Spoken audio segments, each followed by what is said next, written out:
Statistics কাকে বলে? Statistics মানেই হলো রাশিবিজ্ঞান, মানে যেখানে কিনা আমরা সংখ্যা নিয়ে, রাশি নিয়ে আলোচনা করে থাকি। তাহলে এবার এখানে স্ট্যাটিস্টিক্স ভুলের ক্ষেত্রে কি কাজে ব্যবহার হতে পারে? না, যেমন ধরো আমাদের ফিল্ড সার্ভে করার সময় লাগে, যে সবকটা ধরো 1000টা বাড়ি আছে এমন একটা লোকালিটিতে আমরা গেছি, এবার সেখানে তো আর 1000টা বাড়ি সার্ভে করা সম্ভব হচ্ছে না। তখন আমরা কয়েকটা বাড়ি, 10টা 100টা বাড়ি নিয়ে সেগুলোকে সার্ভে করে নিলাম, সেগুলোর হিসেবে তাহলে নির্ণয় করবো যে বাকিগুলো কিরকম অবস্থায় রয়েছে। বা হচ্ছে এই ধরো বৃষ্টিপাতের সম্ভাবনাগুলো আমরা বের করতে পারি, যে অগস্ট মাসে হচ্ছে আগের 10 বছরে কতদিন বৃষ্টিপাত হয়েছিল, সেই অনুযায়ী এই বছর কতদিন হচ্ছে বৃষ্টি হতে পারে। এবার মিলবে তার তো কোনো কথা নেই, কিন্তু মিলতেও পারি, বা খুব কাছাকাছি না হলেও সামনাসামনি তো আসতেই পারে। এইসব কারণের জন্য আমরা এখানে স্ট্যাটিস্টিক্স গুলো শিখবো। স্ট্যাটিস্টিক্স এবার কিন্তু হচ্ছে তোমাদের দুভাবে ভাগ করা যায়, থিওরিটিক্যাল স্ট্যাটিস্টিক্স আর হচ্ছে অ্যাপ্লাইড স্ট্যাটিস্টিক্স। থিওরিটিক্যাল স্ট্যাটিস্টিক্স মানে হচ্ছে যেগুলো ধরো আমরা থিওরি পড়ছি, বোঝাই যাচ্ছে নাম থেকে, সেই সব জিনিসগুলো রয়েছে। আর অ্যাপ্লাইড স্ট্যাটিস্টিক্স মানে হচ্ছে অঙ্কর ক্ষেত্রে বা আমাদের রিসার্চের কাজে এইসব ক্ষেত্রে কিভাবে ব্যবহার করবো। ডেসক্রিপটিভ অ্যানালাইসিসে কি বলছে, যে না ধরো যে 10জন ছাত্র দিয়ে দিয়েছে, বা সেই ছাত্রদের মধ্যে সবাইকেই তোমার হাইট বের করতে হবে, তাহলে সবাইকেই আমি কনসিডার করবো। এবার প্রথম ছাত্র দ্বিতীয় ছাত্রের সব হাইট গুলো যোগ করে তাদের এবার 10 দিয়ে ভাগ করলে কি পাওয়া যাবে? মিন পাওয়া যাবে। এরকম ভাবে আমরা mean, mode, standard error, standard deviation, kurtosis সবই আমরা এখান থেকে বার করতে পারবো, কিন্তু মনে রাখতে হবে সবাইকেই আমাকে নিতে হবে, কাউকে বাদ দিলে হবে। ইনফারেন্সিয়াল অ্যানালাইসিসটা কি? একদম ঠিক উল্টোটাই। মানে ধরো যে গোটা একটা বড় একটা জনজাতি দিয়ে দিয়েছে আমাকে 10,000 জন, 1,00,000 জন, 10,00,000 জন, সেটাকে আমরা বলবো পপুলেশন, গোটা জিনিসটা। তার থেকে এবার আমরা কিছু কিছু স্যাম্পেল উঠিয়ে নিব, মানে ধরো 100 জন করে গ্রুপ করলাম, তার থেকে ধরো একজনকে নিলাম, আবার সেকেন্ড গ্রুপ থেকে একজনকে নিলাম, এই নিয়ে আমরা একটা স্ট্রাকচার তৈরি করব, সেটা হলো আমাদের স্যাম্পল। সেই জিনিসটা নিয়ে এবার আমরা কাজ করে কি দেখবো, যে ধরে নেবো যে এরা সবাই একই কন্ডিশনে পেয়েছিল, যে মানে যেমন ধরো শিক্ষার ক্ষেত্রে আমরা যদি ধরি যে একই রকম টিচার পেয়েছে, একই বই খাতা পেয়েছে, সবাইকে ঠিক মতো শেখানো হয়েছে, মনোযোগ দেওয়া হয়েছে, তাহলে এবার আমরা এখানে 100 জন ছাত্রের উপর সার্ভেটা করে দেখবো যে এরা কিরকম অবস্থায় রয়েছে, এরা কি ঠিকঠাক শিখতে পেরেছে নাকি কোন জায়গায় ঘাটতি, তাহলে এদের হিসেবে আমরা কিন্তু বলবো যে এদের ক্যারেক্টারিস্টিক্সটা কেমন। যে এরা সবাইকে শিখতে, এরা যদি সবাই শিখতে পারে তাহলে এরাও সবাই শিখতে পেরেছে, এদের যদি ঘাটতি তাহলে এদেরও ঘাটতি রয়ে গেছে। এটাই হলো আমাদের ইনফারেন্সিয়াল অ্যানালাইসিস। এবার চলে আসবো আমরা প্রবাবিলিটি। প্রবাবিলিটি মানে কি না, হচ্ছে সম্ভাবনা। সম্ভাবনা এবার কি, কিভাবে এটা এলো, বা হচ্ছে যে আমরা এগুলোকে কোথায় বা ব্যবহার করি। মেইনলি কিন্তু ধরো এবার আমরা যদি গ্যাম্বলিং এর ক্ষেত্রে কিন্তু এই জিনিসগুলো ভীষণ আসে, বা যেখান থেকে কিন্তু স্ট্যাটিস্টিক্স আসলে বেরিয়েছে। যে এবার ধরো যে আমি একটা ডাইস দিয়ে দিয়েছি, ওই ডাইসের মধ্যে আমি বললাম, বা আমাদের রফা হলো যে আমার যদি 2 পড়ে তাহলে হচ্ছে একবারই আমরা দেবো ডাইসটা, তাহলে আমার যদি 2 পড়ে তাহলে আমি 1,00,000 টাকা, আর না পারলে ওকে আমাকে 1,00,000 টাকা দিতে হবে। তাহলে এবার 2 যদি হয়, তবে 2টা এবার পড়ার সম্ভাবনা কত, আমাকে তো ভেবে চিন্তে দেখতে হবে না, তবে 2 পড়ার সম্ভাবনা কত। একটা ডাইস বলে কি কি আসতে পারে, 1 2 3 4 5 6, 6টা সংখ্যা আসতে, 6টার মধ্যে একটা আমার 2 এবার আসতেও পারে, নাও আসতে পারে, সেটাও ভাবতে হবে। তাহলে একবারই পড়তে পারে 2টা, তাহলে উপরে রইলো আমাদের 2, আর নিচে কি রইলো, 6 রকম সংখ্যা পড়তে পারে 6। 2টা কবার আসতে পারে, একবার, তাহলে উপরে আমাদের হবে 1 আর নিচে হবে আমাদের 6, তাহলে আমাদের 2 আসার সম্ভাবনা কত, 1 এর 6, মানে 6 বারে আমার একবার আসতে পারে 2টা। এইভাবে আমাদের ইনি হচ্ছেন ব্লেস পাস্কাল, একজন ফরাসি অঙ্কবিদ, যিনি কিনা তার বন্ধুকে যে চিঠি লিখছিলেন যে এরকম একটা দারুণ জিনিস আমি ভাবছি, বা বন্ধুর সাথে আলোচনা করে লেটারের মাধ্যমে কিন্তু প্রথমেই থিওরি অফ প্রবাবিলিটি আবিষ্কার হয়েছিল। আবিষ্কার বলবো না, কথাবার্তার মাধ্যমে তার একটা আলোচনায় এই থিওরিটা শুরু হয়, তারপর সবাই আর কি তার মধ্যে অনেকেই কন্ট্রিবিউট করেছেন, করে আস্তে আস্তে আজকে প্রবাবিলিটি তৈরি হয়েছে। প্রবাবিলিটি পড়তে গেলে প্রথমেই আমাদের কিন্তু কিছু জিনিস জেনে নিতে হবে, যেগুলো কিনা প্রথমে আমরা জেনে নিই যে সেট কাকে বলে। সেট হচ্ছে এই collection of well defined objects. যেমন ধরা যাক যে একটা ক্লাস, আমরা ক্লাস 10 কে ধরছি, ক্লাস 10 এর সব স্টুডেন্ট মিলিয়ে যে একটা ধরো যে ইমাজিনারি একটা জায়গা মতো, সেখানে আমাদের সবাইকে নিয়ে ধরলে সেটা হলো আমাদের সেট। ইনফাইনাইট সেট কাকে বলে? যেখানে হচ্ছে ইনফাইনাইট তো বোঝাই যাচ্ছে যে অগণিত বা আনলিমিটেড যেখানে বলা যায়। ফাইনাইট সেট তাহলে কাকে বলে? না সে একই রকম হবে যে লিমিটেড কোনো নাম্বার যেখানে থাকবে, যেমন ধরো যে সেই 100 জন মতো যদি আমার ক্লাস ঘরে থাকে তাহলে এটা কি হবে? ফাইনাইট। 1 থেকে 100 অব্দি থাকতে পারে, বাকিও নেই, শূন্য। ইউনিভার্সাল সেট যেখানে কিনা কন্টেনিং অল এলিমেন্টস, মানে ধরা যাক কি পৃথিবীর জনসংখ্যার মতো, সেখানে হচ্ছে আমরা একটা, এটা একটা ইমাজিনারি কাইন্ড অফ বলা যেতে পারে, তো সেখানে একটা ইউনিভার্সাল সেট সবাই রয়েছে সেখানে। নাল সেট কি? যেখানে হচ্ছে কেউ নেই বা হচ্ছে ফাঁকা ঘর, সেই জিনিসটা হলো আমাদের নাল সেট। এবার ভেন ডায়াগ্রাম হচ্ছে, অঙ্কে যারা করে এসছো তারা হতে পারে ভেন ডায়াগ্রাম জানো। ভেন ডায়াগ্রাম হচ্ছে একটা এরকম একটা ডায়াগ্রাম মতো যেখানে আমরা যেটা সাহায্য নিয়ে থাকি আমরা সেট বলার জন্য বা হচ্ছে বোঝানোর জন্য। ভেন ডায়াগ্রামে কি বলে না, একটা এনক্লোজ ডায়াগ্রাম যেখানে কিনা আমাদের সেই এলিমেন্টস গুলোকে আমরা ভেতরে লিখি, যে যেমন ধর এটা একটা সেট, সেই সেটের মধ্যে হচ্ছে কি কি জিনিসপত্র আছে সেখানে আমরা লিখে ফেললাম। Venn diagram of a set giving all the results of throwing a dice A সমান সমান, তাহলে কি কি হতে পারে? যে একটা ডাইস থ্রো করলে আমাদের কি হতে পারে? 1 2 3 4 5 6, একবার করলে এই 6টা নাম্বার আসতে পারে, সেটা একটা সেটের মধ্যে এই সবাই এরা থাকবে। Subset, a set of A is said to be a subset another set of B। এটা এরকম ছবিটা এরকম হতে পারে যে ধরো যে এই ধরো আমাদের হচ্ছে সেট, গোটাটা হচ্ছে আমাদের বি সেট, মানে ধরো 1 থেকে 100 যে ছাত্ররা বসে রয়েছে সেটা, তার ভিতরে আমি আরেকটা ছোট একটা গ্রুপ করতে পারি, যেমন ধরো যেখানে যে 6 ফুট হাইটের ছেলেরা খালি রয়েছে, তাহলে এইটা হলো আমার সেট এ। তাহলে এবার এ সেটটা কি? বি সেটের কিন্তু সাবসেট হলো। এইভাবে আমরা সাবসেট নির্ণয় করে থাকি। তারপরে এবার আমাদের আরো কিছু জানার দরকার, যেমন হচ্ছে এ ইউনিয়ন বি, এই যে এই সিম্বলটা এটা হচ্ছে আমাদের ইউনিয়ন বলে। তো এ অ্যান্ড বি যেখানে বলছে আমরা দুজনকে নিয়ে, এখানেও যেমন ধরো এখানে এই এক্সাম্পলটাকে যদি আমরা বোঝাই যে এই ধরা যাক আমাদের একটা সেট রয়েছে, সেই সেটের মধ্যে রয়েছে আমাদের 1 2 3 আর হচ্ছে 4, আবার আরেকটা সেট রইলো আমাদের, সে হলো আমাদের 3 4 আর হচ্ছে 5 6।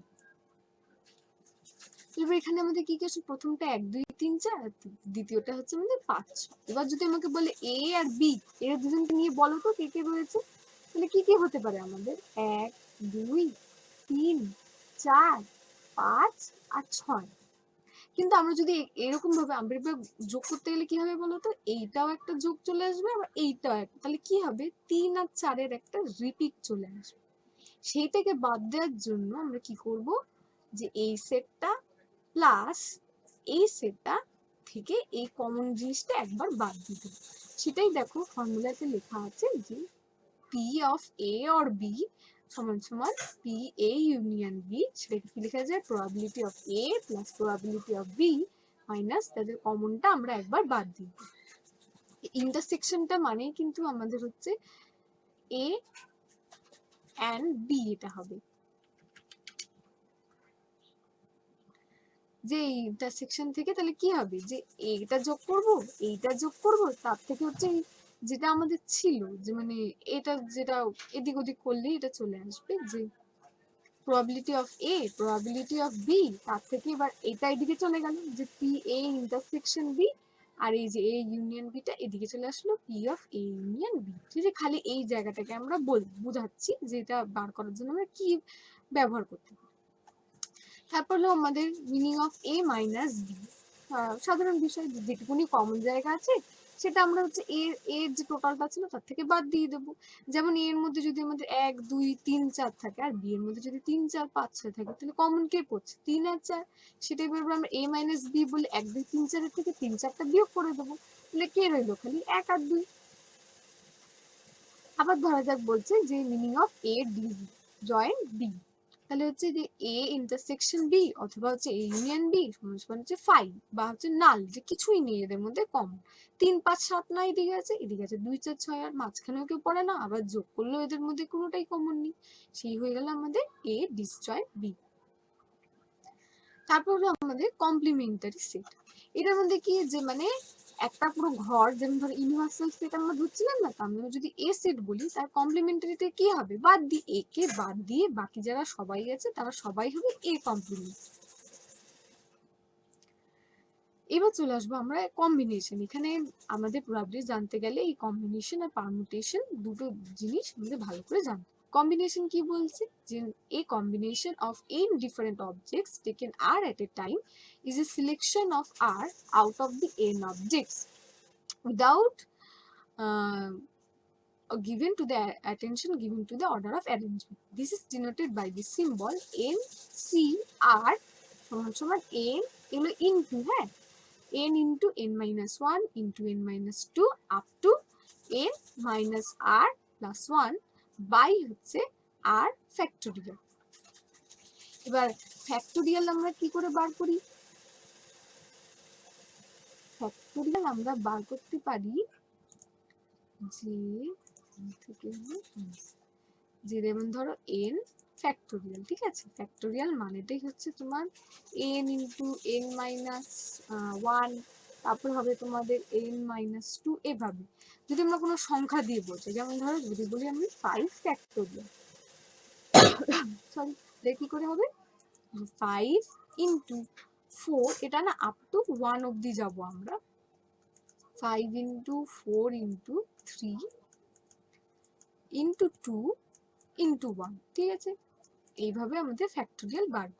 তাহলে এখানে যে খুব সহজভাবে কম্বিনেশন বলতে গেলে যদি আমরা একটা এক্সাম্পল দিই, যেমন ধরো তোমাকে তিনটে সংখ্যা বা তিনটে লেটার দিয়ে দিয়েছে যে এ বি আর সি, তাহলে তিনটে হলো, তিনটের মধ্যে এবার তোমাকে কি বললো যে দুটো নাম, যে কোনো দুটো নিয়ে এবার সাজিয়ে দেখাও তো এটা কিভাবে তুমি কতভাবে সাজাতে পারো।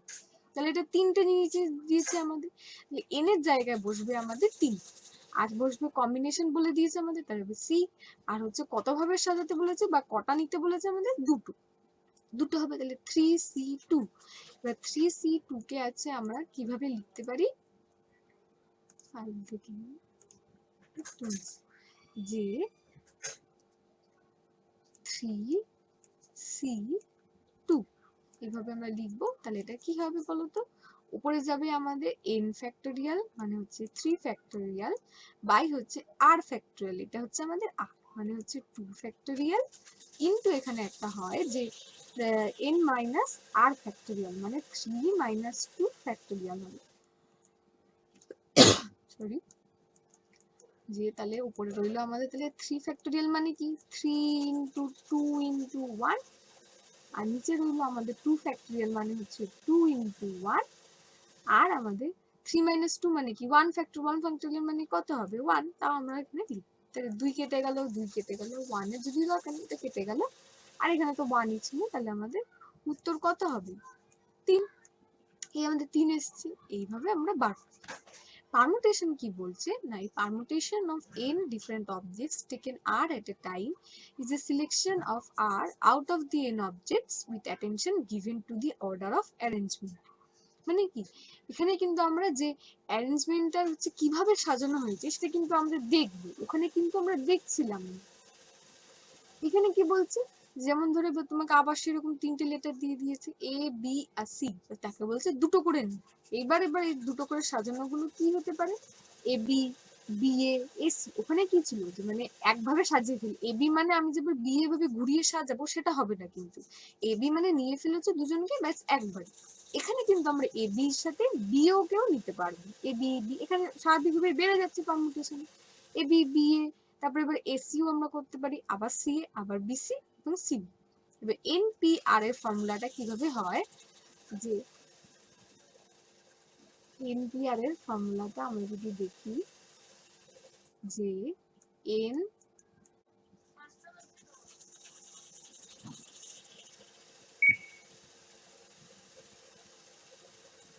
ফ্যাক্টোরিয়াল বাই হচ্ছে আমাদের n মাইনাস আর ফ্যাক্টোরিয়াল, ঠিক আছে। তাহলে এবার আমাদের কি বলেছিল যে তিনটে লেটার, তাহলে হচ্ছে তিনটে লেটার আর হচ্ছে আমাদের পারমুটেশন কি বলেছে আর মানে দুটো করে আমরা সাজি, তাহলে n ফ্যাক্টোরিয়াল মানে কত 3 ফ্যাক্টোরিয়াল আর n মাইনাস আর মানে কত 3 মাইনাস 2, তার আমরা নেব ফ্যাক্টোরিয়াল। 3 ফ্যাক্টোরিয়াল মানে কি এদিকে আমাদের যে হচ্ছে 3 ইন্টু 2 ইন্টু হচ্ছে আমাদের 1, আর নিচে কত যাবে 3 মাইনাস 2 মানে 1 ফ্যাক্টরিয়াল, 1 ফ্যাক্টরিয়াল মানে 1, এই চলে গেল। আর আমাদের 3 ইন্টু 2 মানে কত থাকলো, তাহলে 6 হয়ে গেল আমাদের আনসার। কিন্তু এবার একটা বিশেষ ধরনের পারমুটেশন আমরা যদি দেখি, বিশেষ ধরনের বলবো না, ওটার মধ্যে কিছু ছিল না বলে তাই এখানে দেখো স্ট্যাটিস্টিক্স শব্দটার বলেছে পারমুটেশন বের করো, যে তুমি কতভাবে এদেরকে সাজাতে পারো। স্ট্যাটিস্টিক্স শব্দটার মধ্যে কি দেখা যাচ্ছে, এস রয়েছে আমাদের 3 বার, টি রয়েছে 3 বার, তাহলে রিপিট রয়েছে। সেই রিপিট জিনিসগুলোর ক্ষেত্রে কিভাবে বার করতে হয়, প্রথমে হচ্ছে আমরা কতগুলো টোটাল লেটার রয়েছে সেটা গুনবো, 1টা 2টো 3টে 4টে 5টা 6টা 7টা 8টা 9টা 10টা ইন ফ্যাক্টোরিয়াল বাই রিপিট কতবার আছে প্রত্যেকটা সংখ্যা বা প্রত্যেকটা সংখ্যা দিয়ে তাহলে আমরা গুনবো। দেখিনি এটা কিভাবে করব। যেমন ধর বলেছে স্ট্যাটিস্টিক্স, স্ট্যাটিস্টিক্স TICS, এস প্রথমে আমরা এস দেখবো, এস আমাদের কতবার আছে, একবার দুবার, এখানে হলো আমাদের 3 বার, এস একটা সংখ্যা হলো। তারপর আমাদের টি দেখবো, টি কতবার আছে, একবার দুবার 3 বার, এ কতবার আছে, একবার। তারপর আমাদের কি আছে, টি হয়ে গেছে, আই আছে এবার আমাদের, আই কতবার আছে, একবার দুবার। তারপর এস হয়ে গেছে আমাদের TIC, সি কতবার আছে আমাদের, একবার। তাহলে স্ট্যাটিস্টিক্স এর পারমুটেশন কিভাবে করব না, প্রথমে উপরে যাবে আমাদের 10 ফ্যাক্টোরিয়াল, আর নিচে হবে আমাদের এই যে 3 ফ্যাক্টোরিয়াল, আবার এখান থেকে আসবে 3 ফ্যাক্টোরিয়াল, এখান থেকে আসবে আমাদের 1 ফ্যাক্টোরিয়াল, এখান থেকেই আসবে আমাদের আই এর জন্য 2 ফ্যাক্টোরিয়াল, আর সি থেকে আসবে আমাদের 1। তাহলে 10 এর এখান থেকে আমরা কি করতে পারি, 10 9 8 7 6 5 4 3 2 আর হচ্ছে আমাদের 1, নিচে কে কে যাবে, এবার দেখো 3 2 1, আবার এখান থেকে আসলো আমাদের 3 2 1 ইন্টু এই 1 রয়েছে, আর 2 ফ্যাক্টোরিয়াল মানে 2 ইন্টু 1, আর এখান থেকে আরেকটা 1 আসলো, তাহলে হচ্ছে এই 3 আর এই 3 এইটা কেটে দিলাম। তারপরে হচ্ছে আমাদের এই একটা 2 এই একটা 2 এই একটা 2, এগুলোকে আমরা কেটে দিলাম। তাহলে আমাদের নিচে আর কিছু রইলো, আর কিছু রইলো না। তাহলে এবার আমাদের খালি 10 7 6 5 4 3 2, এদেরকে গুণ করে নেব। এদেরকে গুণ করে নিয়ে আমরা দেখে ফেলি কত হয়, 10 7 6 5 4 3 2, 50,400 রকম ভাবে আমরা সাজাতে পারি। দেখো তাই উত্তর আছে আমাদের, হয়ে গেল তাহলে এটা। তারপরে আমরা প্রবাবিলিটি আরো গভীরে ঢুকতে গেলে আরো কিছু জিনিস আমাদের জেনে নিতে হবে। প্রথমেই জানবো আমরা এক্সপেরিমেন্ট কাকে বলে। Problems involving chances and uncertainties, example যেমন হচ্ছে টসিং এ কয়েন বা হচ্ছে থ্রোয়িং এ ডাইস, সেগুলোকে আমরা এক্সপেরিমেন্ট বলবো, যে আমরা পরীক্ষা নিরীক্ষা করছি। র্যান্ডম এক্সপেরিমেন্ট কাকে বলে, it is an experiment process that leads to one of the possible outcomes, মানে হচ্ছে যে যেমন ধর একটা কয়েনকে আমরা যদি থ্রো করি বা টস করি, তাহলে আমাদের কি হতে পারে, হেড পড়তে পারে বা হচ্ছে টেল পড়তে পারে, যে কোনো একটা পড়বে। এরকম তো হবে না যে মাঝখানে কয়েনটা ঝুলে থাকবে বা কিছুই পড়বে না, বা মাঝে মাঝে কিছু একটা পড়বে, সেটা না, হয় হেড পড়বে নয় টেল পড়বে, ঠিক আছে। এটাই হলো আমাদের যেমন র্যান্ডামলি কিছু কাজ করে সেই রকম র্যান্ডাম এক্সপেরিমেন্ট। স্যাম্পল স্পেস হচ্ছে যে আমাদের পসিবল কি কি আউটকাম হতে পারে, সেগুলোকে যখন আমরা এই যে এরকম সেকেন্ড ব্র্যাকেট দিয়ে আমরা লিখি, সেগুলো হচ্ছে আমাদের স্যাম্পল। যেমন হচ্ছে একটা কয়েন টস করলে সেটা হচ্ছে আমাদের হেড হবে বা টেল হবে, তাহলে কি কি হবে প্রত্যেকটাই আমরা লিখি এইচ টি। আর ডাইসের ক্ষেত্রে কি হবে, একবার করলে হচ্ছে আমাদের কি হবে 1 2 3 4 5 6। ইভেন্টের ক্ষেত্রে কি, ইভেন্ট কাকে বলেন, কোন একটা ঘটনা, ইচ ইন্ডিভিজুয়াল আউটকাম। যেমন ধরো tossing A coin 2 events can happen, head or হচ্ছে টেল। সিম্পল ইভেন্ট কিভাবে হবে, যেখানে যে ইভেন্টকে হচ্ছে আর আমাদের ভাঙা যায় না পেছন দিকে, মানে যেটাকে ভাঙলে আর কিছু বেরোবে না, যেমন ধরো তোমাদের এই যে কয়েনটা টস করছে, তাহলে একবারই হেড পড়তে পারে বা হচ্ছে যে টেল পড়তে পারে, কিন্তু তার আর ফার্দার কিছু যে মানে মাঝে মাঝে কিছু বা দুটো জুড়ে হেড হচ্ছে সেরকম তো কিছু নেই, ব্যাস হেড আর টেল পড়বে একটা কয়েন টস করলে। এই কম্পাউন্ড ইভেন্ট কি না, যেখানে হচ্ছে further decomposition into smaller events is possible. যেমন ধরো একটা ডাইস থ্রো করলাম, ডাইস থ্রো করে আমি বলে দিলাম যে অড নাম্বার হচ্ছে কি কি পড়তে পারে, 1 3 5 পড়তে পারে। যে অড নাম্বার আমি তার মানে ডাইস একটা থ্রো করলে কি করতে পারে, যে অড নাম্বার একটা জুটি পড়তে পারে, আরেকটা হতে পারে তোমাদের যে ইভেন নাম্বার একটা পড়তে পারে। তাহলে অড নাম্বার একটা সেট আছে 1 3 5, আর ইভেন নাম্বার একটা সেট কি পড়তে পারে 2 4 6। এই যে আমরা অড আর ইভেন এর পরেও যে আমরা দুটো সেকশন আরো বার করতে পারছি, যে তিনটে করে এই নাম্বার গুলো আলাদা আলাদা, সেই জন্য এটা কম্পাউন্ড ইভেন্ট হয়ে গেল। এক্সক্লুসিভ ইভেন্ট কাকে বলে না, যেখানে হচ্ছে যে র্যান্ডম এক্সপেরিমেন্ট করছি, যেখানে আউটকাম গুলো হচ্ছে প্রত্যেকেই হচ্ছে হবে। যেমন হচ্ছে হেড আর টেল হচ্ছে আমরা তোমার পয়েন্টটা টস করলে প্রত্যেকবারই কিছু না কিছু একটা পড়বে, এরকম নয় যে একটাও পড়বে না বা আর্ধেক আর্ধেক কিছু হবে এরকম। মিউচুয়ালি এক্সক্লুসিভ কি না, যেখানে হচ্ছে আমাদের র্যান্ডম এক্সপেরিমেন্টের সময় আমাদের দুটো ইভেন্টের মধ্যে হচ্ছে কোনো রিলেশন। যেমন হচ্ছে যে ফিফথ কয়েন আমি ধরো আমি একটা কয়েনকে 7 বার টস করবো, তো 5 নম্বর বারে আমার হেড আর টেল পড়লো কিনা সেটা কি কোনোভাবে 6 নম্বর বারে এই যে আমার হেড না টেল পড়বে এক্সট্রা কিছু ওটাকে কি এফেক্ট ফেলতে পারবে না, সেরকম তো কিছু নেই ব্যাপার। সেই জন্য ওটা হচ্ছে আমাদের মিউচুয়ালি এক্সক্লুসিভ ইভেন্ট, যে 5th টস আর 6th টস। এখানে আমরা একটা অঙ্ক ছোট মতো এখানে একটা ঢুকিয়ে দেওয়া আছে বা পরীক্ষায় দিয়েও থাকে, যেমন ধরো যে find the probability of drawing either A queen or a king from a pack of cards in হচ্ছে সিঙ্গেল ড্র।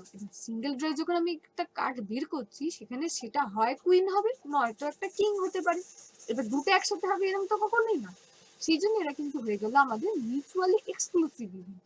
এবার সেখানে এবার probability of A union B এর ফর্মুলাটা পাল্টে গিয়ে হয়েছে প্রবাবিলিটি অফ এ, যেহেতু তাদের জন্য মধ্যে কোনো সম্পর্ক নেই, সে মানে কি যেমন ধর আলাদা আলাদা দুটো সেট বসে রয়েছে।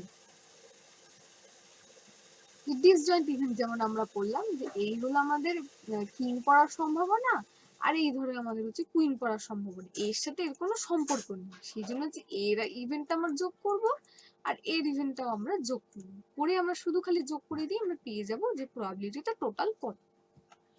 একটা হচ্ছে কিং পড়া কুইন পড়ার সম্ভাবনা কত হতে পারে, যে চারটে রানী থাকে, আর হচ্ছে 52টা টোটাল কার্ড থেকে, তাহলে 4/52 1/13। আবার হচ্ছে আমাদের ধরো যে কিং পড়ার সম্ভাবনা কত, চারটে আমাদের কিং থাকে বা রাজা, সেগুলো আমরা 52টা টোটাল কার্ডের মধ্যে প্রবাবিলিটি বার করছি 1/30, দুটোকে যোগ করলে হয়ে গেল আমাদের 2/30। নাল ইভেন্ট কাকে বলে, যে ইভেন্টে হচ্ছে কোন আউটকাম যেরকম একটা আউটকাম হতেই পারে না। যেমন ধর একটা যে ডাইস থ্রো করছে, ডাইস থ্রো করে আমরা বললাম যে 7 আসার সম্ভাবনা কত, এবার ডাইসে তো 7 পড়তেই পারে না যখন সিঙ্গেল ইভেন্ট বলছি, তাহলে সেটা হয়ে যাবে আমাদের নাল ইভেন্ট, কোনো সম্ভাবনাই নেই বা zero. Complementary event, complementary event যেমন আমরা বললাম যে কমপ্লিমেন্ট মানে হচ্ছে যেখানে তোমার পড়তেই পারে না, যেমন হচ্ছে যে যে এর কমপ্লিমেন্ট কি হতে পারে, যে এ নেই যেখানে, যেমন ধরে head is the complementary event of tail, মানে হেড হেড আর টেল হচ্ছে পুরো উল্টো।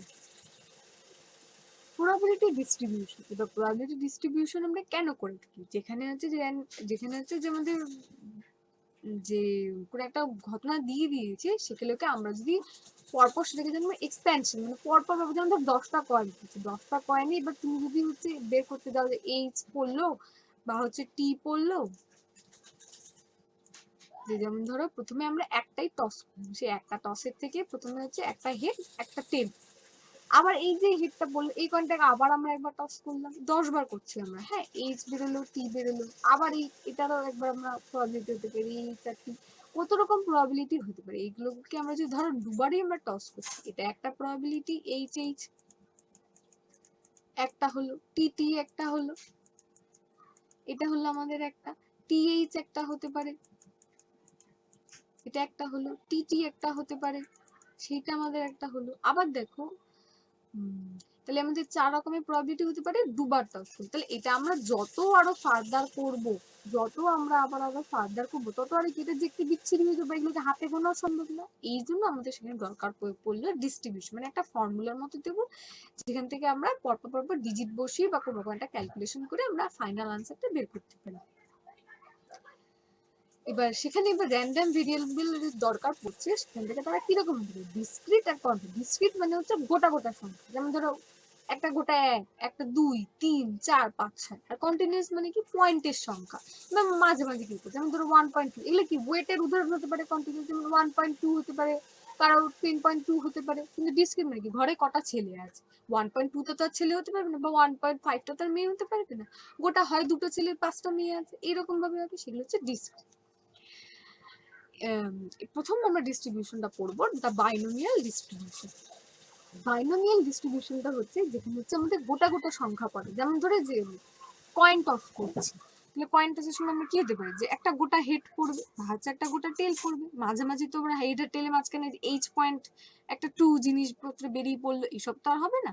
সেখানে আমাদের কাজে লাগবে বাইনোমিয়াল ডিস্ট্রিবিউশন। বাইনোমিয়াল ডিস্ট্রিবিউশনটা এবার দেখো, যে যদি হচ্ছে আমরা binomial expansion of the probability distribution function of n coins, ধরা যাক আমাদের 10টা কয়েন আছে, 10টা কয়েনকে আমরা করবো, বা হচ্ছে যে একটা কয়েনকে আমরা 10 বার টস করছি, যে কোনো একটা। সেখানে এক্সপ্যানশনটা কিরকম আমি লিখতে পারি, NCX P, মানে হচ্ছে যে 10 বার যেতে গেলে আমরা কি হতে পারে, প্রথমে 0 থেকে 1 2 3 4 করে আমরা 10 অব্দি যাব। এখান থেকে হচ্ছে P মানে হচ্ছে প্রথম প্রবাবিলিটি, আর Q মানে হচ্ছে সেকেন্ড প্রবাবিলিটি। P আমাদের হচ্ছে কি, যেমন ধরো হচ্ছে হেড যদি আমরা ধরি, হেডের প্রবাবিলিটি কত হতে পারে আমাদের, হাফ, মানে দুটোই ইভেন্ট হতে পারে, যে একটা হচ্ছে কয়েন টস করলে হেড আর হচ্ছে টেল, হেড পড়ার সম্ভাবনা কত, মানে 50-50 চান্স এদের দুজনের। এর মানে কি, যে টোটাল কি করতে পারে 2, আর এইচ এর জন্য কত হবে 1, টেলেরও তাই হবে 1/2। আবার ডাইস যদি থ্রু করি, ডাইসের তো 6 রকম আউটকাম হতে পারে, 1 2 3 4 5, আর এই ধরো আমাদের 6। তাহলে হচ্ছে 1 পড়ার সম্ভাবনা কত, 1/6, তাই তো। 4 পড়ার সম্ভাবনা কত, আমাদের 1/6। সবারই এখানে প্রবাবিলিটি হচ্ছে আমাদের 1/6। তাহলে এখানে যদি আমাদের কয়েনের জন্য যখন আমরা করছি, তখন আমাদের তাহলে কি হবে, যে পি এর জায়গায় হাফ হবে, কিউ এর জায়গায় আমরা ধরলাম 10, তাহলে তো আমাদের হবে হাফ। এইরকম ভাবেই আমরা জেনে নিতে পারি। যেমন ধরো তোমাদের এরকম একটা প্রশ্ন হতে পারে, যে x plus y to the power হচ্ছে 2 বা হচ্ছে হোল স্কয়ার, সেটাকে আমরা বাইনোমিয়াল থিওরেম দিয়ে এক্সপেনশন করে দেখাও দেখি। ছোটতে এত দেবে না, হতে পারে বড়ও দিত। আমরা এখানে তাহলে কি করব, x প্লাস ওয়াই তার হোল স্কয়ারটাকে বলছে বাইনোমিয়াল দিয়ে দেখো। তাহলে বাইনোমিয়ালে আমরা ফর্মুলা কি করলাম, NCX p two the power x, আর হচ্ছে আমাদের q টু দি পাওয়ার হচ্ছে n মাইনাস x। ঠিক আছে, আমাদের এখানে যেহেতু হচ্ছে 2 রয়েছে, তাহলে প্রথমটা হবে আমাদের 2 কম্বিনেশন, c মানে কম্বিনেশন, d হচ্ছে আমাদের x কত, প্রথমটাকে আমরা সবসময় ধরবো 0, 0 থেকে আমরা টোটাল n অবধি যাবো। হ্যাঁ, 0 1 2 এরকম ভাবে 3বার বসে। প্রথমে হচ্ছে আমাদের p মানে হচ্ছে আমাদের x, x এর পাওয়ারে আমরা হচ্ছে কি বসালাম, x যেহেতু এই যে এখানে ডিজিটটা সংখ্যাটা লেখা রয়েছে, তাই এখানে x হলো। টু দি পাওয়ার x মানে এইখানে যে সংখ্যাটা আছে সেটাই দেখো মাথায় উঠেছে, তাহলে x টু দি পাওয়ার 0।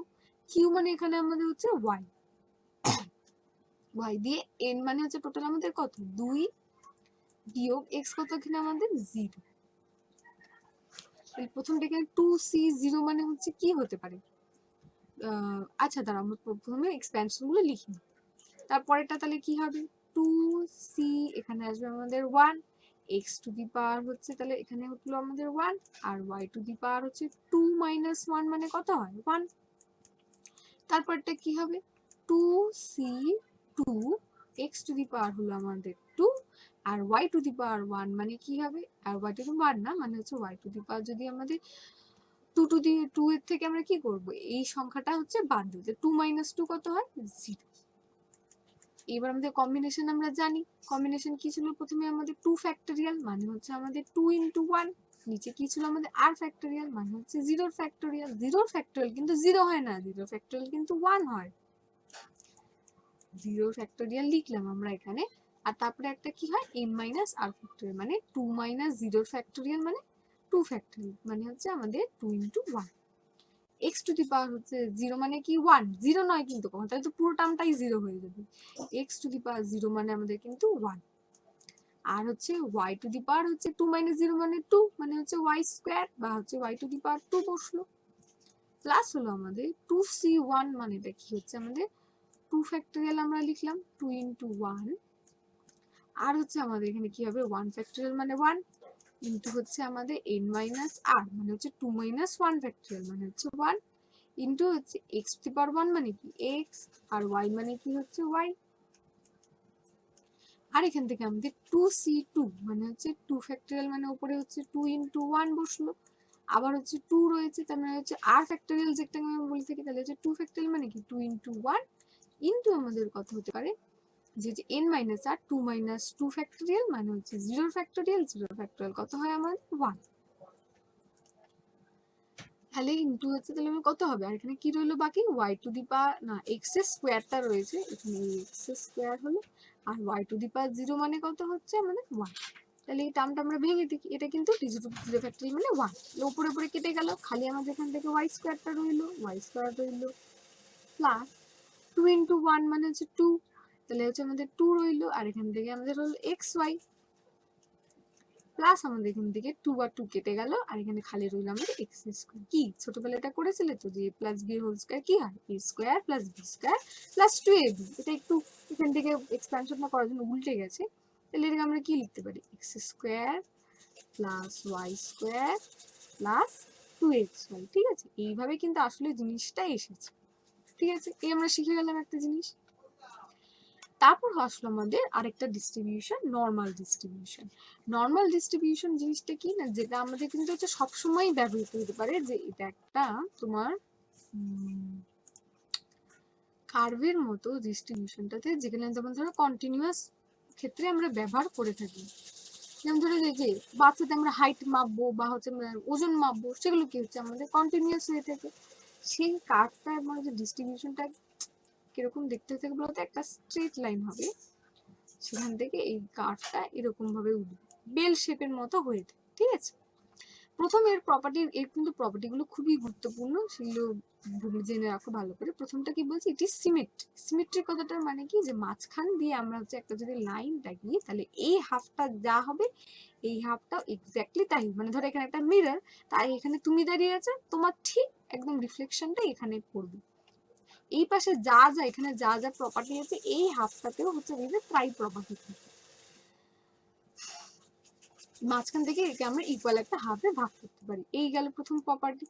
তারপরে প্রপার্টিটা হচ্ছে কি বলছে, যে মিন মিডিয়ান আর মোড হচ্ছে এর ইকুয়াল হবে কোথায় না হচ্ছে মিডল পয়েন্টে। কিন্তু এই যে হচ্ছে যদি আমরা আরেকবার কার্ভটা আঁকি, তাহলে এই কার্ভটা এটা হচ্ছে ধর সব থেকে হাইয়েস্ট পয়েন্ট, এই পয়েন্টটায় এর হচ্ছে তোমার মিন এখানটাকে বের করে, মিন সমান সমান হচ্ছে তোমাদের এখানে মিন থাকে, সেই মিন মিডিয়ান আর মোড, মোড তো মানে তো এমনি হচ্ছে হাইয়েস্ট হয়, এখানে কিন্তু সর্বোচ্চ হবে, এর সর্বোচ্চ হবে এবং সবাই এখানে সমান হবে। তারপর ধরো আমাদের এম্পিরিক্যাল, এটাকে কিন্তু 68, 95, 99 রুলও বলা হয়ে থাকে। পরীক্ষার সময় কিন্তু এই শব্দটা খালি তুলে দিয়ে বলবে যে এই রুলটা কি বর্ণনা করতে। নর্মাল ডিস্ট্রিবিউশনে হচ্ছে তাদের একটা প্রপার্টি আছে, যে যেমন হচ্ছে যে স্ট্যান্ডার্ড ডেভিয়েশন তো আমরা জানি।